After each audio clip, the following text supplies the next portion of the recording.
r/ask Reddit. Which propaganda effort was so successful? People still believe it today? That teeth are supposed to be perfectly white.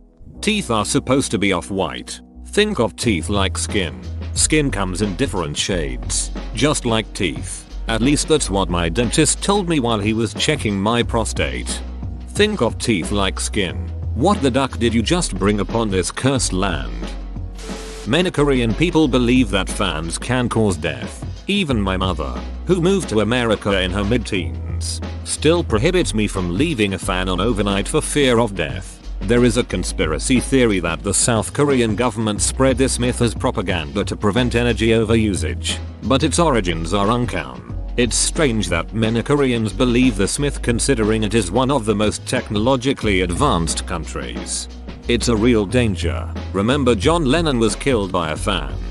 Sigh. I'm not mad. I'm just disappointed. Carrots make your vision better. This rumor was started in World War II to hide the invention of radar. The public was told that Allied pilots found the German bombers during the Blitz because they had good eyesight because they ate their carrots. But in reality it was that the British had an early radar system in place that they did not want the Germans to find out about and bomb. And that carrots were an abundant vegetable at that time in the war. That Napoleon Bonaparte was short. He was 5 feet and 7 inches tall, which might be a little bit on the shorter side by modern standards, but it was around the average height for people back then. The idea that he was short actually came from a British propaganda campaign to mock him. Also, due to starting out as an artillery officer, when he got high rank, he sometimes liked to micromanage the cannons, a job meant for corporals. This earned him the nickname Little Corporal from his troops. It's a term of endearment. The Brits may have heard it and put more emphasis on the little part. It really must be underscored how little or petty is often an adjective that suggests endearment in French. Another example, boy girlfriend translates to petit ami petite amie, or little friend. That big curvy line of toothpaste with a Dairy Queen curl we've seen in every toothpaste ad. You don't need more than a pea-sized smear of paste on your brush. I always only use a little pea-sized, but I have also never really thought about the massive squeeze they put on the brush in the commercials. LOL. Do you think they did this so you go through their product faster, meaning you have to buy more?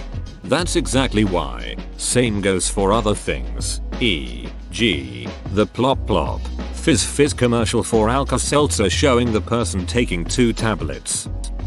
Columbus was the only person who believed the world was round. Literally everyone who could read knew that the earth was round. Nobody thought Columbus would fall off the edge. They thought his crew would starve to death before reaching the East Indies. And he totally would have. Columbus was lucky that there was a new continent where he thought Asia was. New continent. Sugar companies paid the media to say that fat made you fat. I mean, all food in extreme amounts will put you on the heavy side. But sugar is the true villain here. There's a book written in the 80s I think called The White Death. The author was basically hounded almost to death by sugar companies and mocked and treated like scum for telling the truth. Edit. Massive facepalm for going blank on The White Death. Legendary Finnish sniper. Even though many of you kept bringing him up, I completely forgot it was his book that was named that and not the sugar one. You may be thinking of Pure, White, and Deadly. Also, check out Dr. Lustig's talk on high fructose corn syrup. https://youtube bthg8tls 4 edit. Whoa. Thanks for the platinum, kind stranger. Diamonds as a symbol of eternal love. Every kiss begins with slaves. I think I watched that porno. Apparently in the 80s KFC ran a Christmas themed ad in Japan, and to this day the Japanese eat KFC on Christmas. When I was in Japan on Christmas, I won some dumb quiz at a party and they gave me fried chicken because they believed that was our traditional Christmas food. It was ridiculous and it is one of those really odd memories of mine. Hate to break it to Japan, but Chinese takeout is the official food of Christmas. That is if some dog related tragedy befalls your turkey. That if you ask if someone is a cop, if they are a cop they legally are required to say yes they are. Of course they aren't required to. That defeats the entire purpose of working undercover. It's standard procedure while working undercover to say yes LOL when asked if you're a cop. Bonus points for dabbing. I saw a documentary recently about a former undercover cop in the UK. Apparently he once got in a car and had a gun pulled on him. They asked, "Are you a cop?" He said, "Yes, of course I am." They all bust out laughing and he kept his cover. Edit. This is a link for people who want to watch it. https://yahoo bw2tczvwdec. When Edward Bernays, the father of public relations, literally renamed propaganda that we want people to think is not bad to public relations and advertising. And he literally admitted it in a book he made called Propaganda. Propaganda is, quite literally, just media that is attempting to persuade you. It might be honest or dishonest, but, no matter what, it is still propaganda. That touching a baby bird will make its mother reject it. Lies. Put the baby back in the nest if Taucan. Edit. I am leaving the typo because it's hilarious. Edit 2. Specifically babies, hatchlings and nestlings. Don't put fledglings back in the nest. And when in doubt, call a rehabber for advice. Edit 3. OMGGG. Propaganda. The spread of misinformation to further a cause. This misinformation is spread by people who know better to keep people from messing with wildlife. Open bracket. Except it kills more than it saves. So no, it isn't political, but it is most definitely propaganda. But don't touch baby rabbits. I watched my pet mama rabbit eat all her babies one by one after we handled them. Well, I didn't watch it, but they disappeared pretty fast and my parents were horrified, trying to keep the blood cleaned up so my 7-year-old self wouldn't see the gore. Side note, kids are smart. Just be honest with them. I knew what was happening. Oddly enough, that doesn't really apply to wild rabbit, at least not cottontails and swamp rabbits we have here. But I have heard it about domestic breeds. That the old woman who sued McDonald's over burning herself with her coffee was just money hungry. For clarity, an elderly woman was a passenger in a car, pulled over in the lot to add sugar after getting a coffee and it spilled all over her lap. It burned her really bad and she just set out to get McDonald's to pay her hospital bills. BC, they served the coffee way too hot. They ended up launching this whole PR campaign where they smeared this poor lady, even taking out spots in local papers over how silly and money hungry she was. Comedians, musicians, and radio hosts made fun of her and made her out to be money hungry instead of a victim.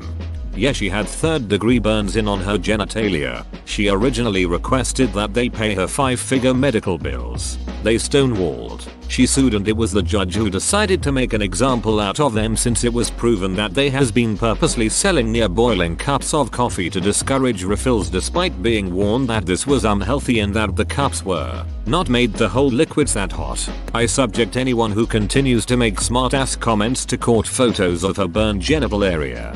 In addition, the payment the judge ordered were the revenues from 2 days worth of coffee sales for McDonald's. They barely really felt it. Edit. 2 days revenues, not 1 day's profits. Per comments below. Edit 2. People are claiming $500,000 or $600,000 settlements, less than the $3 million cost of 2 days coffee revenue, if they ever made the settlement amount public. I didn't find it in a quick search. Here are some facts, though. https://www.koch.org PG = facts. Knuckle cracking gives you arthritis. If it did, I would make a living being the overly dramatic old white person in infomercials that can't pick up a bottle. And I'm only 31. Is cracking your knuckles actually bad for you in any way? The myth that Spartans threw unhealthy babies off mountains. This was Athenian propaganda. Edit. Holy crap, I got a silver. Thank you, anonymous person. Actually, people from every polis would abandon babies if they felt like it. Open bracket. See Oedipus. The Athenians claimed that Spartans ritualized the practice. The Spartans' main problem was all the child raping. Edit. To all you people who think I'm talking about pederasty, I'm not. I'm talking about the process by which boys as young as 7 would be sent to have sex with a retired general to toughen them up, or the fact that in military camps younger boys would be beaten and raped as part of a hazing ritual. There was also a lot of slave raping going on. Pederasty wasn't uniquely Spartan, it was a Greek and Roman thing. That fat is unhealthy, the nutrient that is, not actually being fat. Fat is a necessary part of any diet. Eliminating it completely will never be healthy. To quote Paracelsus, A Swiss physician born in the 1490s. The dose makes the poison. Absinthe makes you horeless, and it was propaganda because it was hurting the wine industry. Propaganda. Do you have a cold? Too much absinthe. That turning the light on in the backseat of the car is illegal.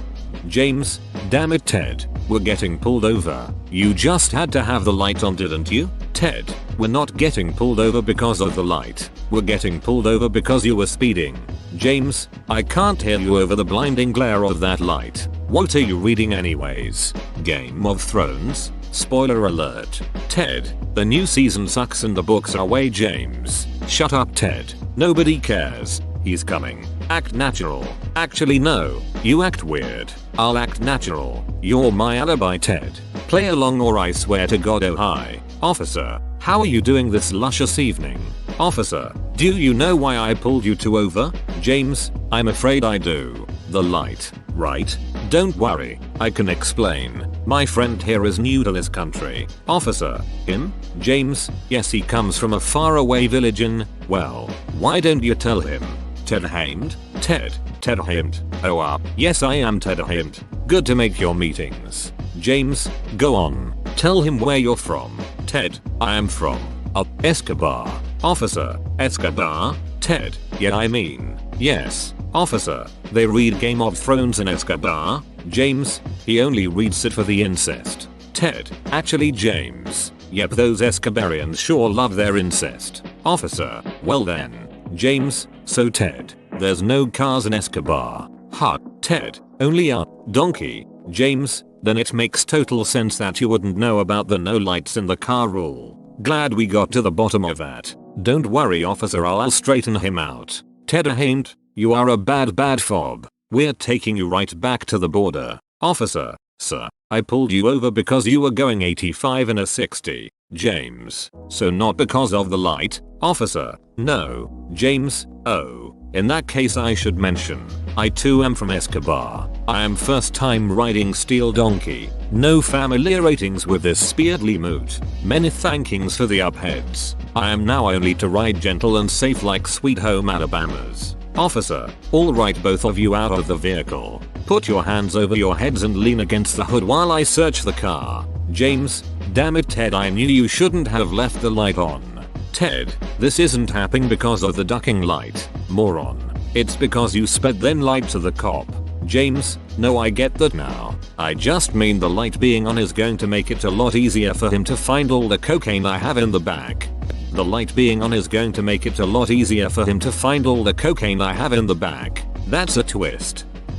Message will kill you and is horrible to ingest. I'm allergic to MSG really. It is delicious and your body produces it naturally while breaking down regular salt. Some people do have sodium issues, and it may not be good for them, but that's a tiny micro percentage of people. There's message in breast milk, tomatoes and parmesan cheese etc etc. It is a natural component of most protein containing foods. Sodium or glutamic acid are in literally everything, the latter being an amino acid. You couldn't be allergic to message without being allergic to those, at which point eating anything would be bad for you. Breakfast is the most important meal of the day. Serving it up Gary's way. Plague. People still believe dogs don't see in color, when in fact they do. They see less of it than humans do, but they most definitely see in color. A successful propaganda campaign by cats to smear their bitter rivals. Camels don't store water in their humps. They store fat in their humps. They store fat in their humps. Me too camels. Me too. Edit. Thanks for the medals everyone, and for giving me a new top comment. You mean there isn't a bunch of water sloshing around in there like a big empty tank?